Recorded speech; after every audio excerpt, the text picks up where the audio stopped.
What's up, everyone? Today's video, I'm going to be breaking down how I created my movie accurate and movie scale Mr. Spell. Recently just redid this in the last 6 months, and I think he's a lot more accurate than before. So let's get into the video. I'm going to show you how I created this. So for starters, welcome to my new channel. A lot of you probably seen me over the past few years. I've been making a lot of Toy Story props since 2019, maybe 2018. It's right before Toy Story 4 came out. Created a whole bunch of stuff over the years, and I finally decided to make a channel where I'm going to break down everything I've made. I'm going to show you behind the scenes, my process of how I make everything, and hopefully give you guys a glimpse of what all it takes to make these.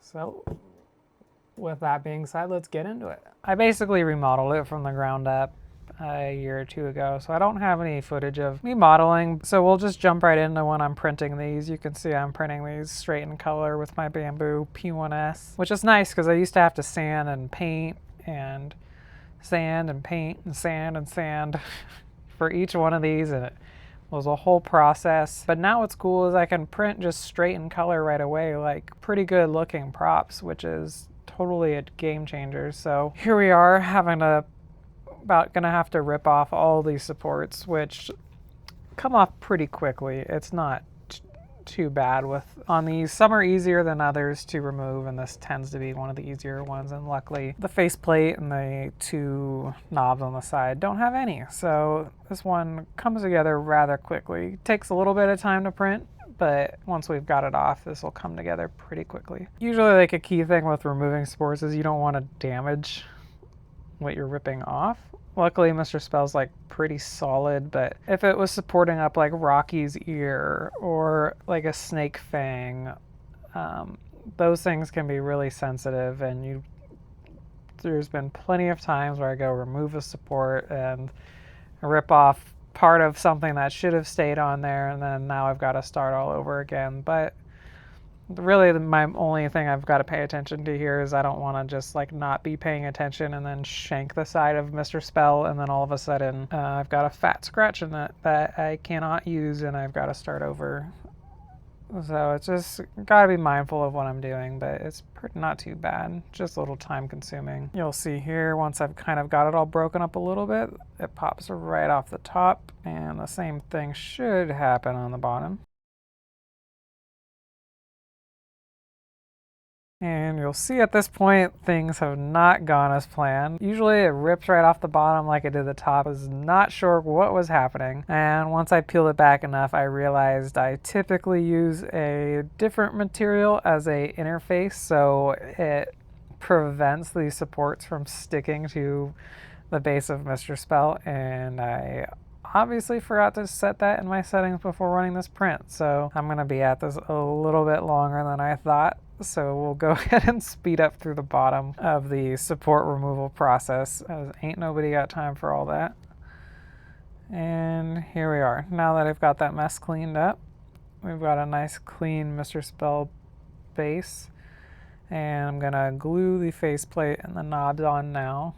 I'm just using super glue. You could really use any permanent glue. Usually a gel super glue is kind of my go-to for a lot of this stuff, but it just depends on the parts. And we want to give that a good cure, so I'm going to let that glue dry for 24 hours, and we'll come back to it the next day.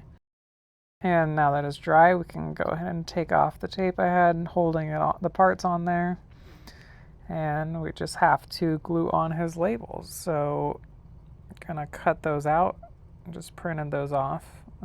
It's always nerve-wracking trying to trim these perfectly, because once I glue them in, it'll be very obvious if I did not cut them correctly. And once we have those, we'll go ahead and use a glue stick again. And again, you want to use a glue that isn't liquid, because with any paper, it's just going to absorb the liquid and then it'll rip, because it'll just be a soggy, wet napkin of a Mr. Spell keyboard, and we do not want that. So I'll use my extra strength glue stick, lather that on there, and once I've got good coverage, we can go ahead and press in these labels And that is about it. We'll just make sure all the corners are pressed down, because we've all had our fun glue stick days as kids. Like, if you don't get the glue all the way to the edges, the paper's gonna peel back up. So just make sure I press that well in everywhere. Make sure I don't have any glue anywhere else, and we're all set. That's basically how to make my Mr. Spells.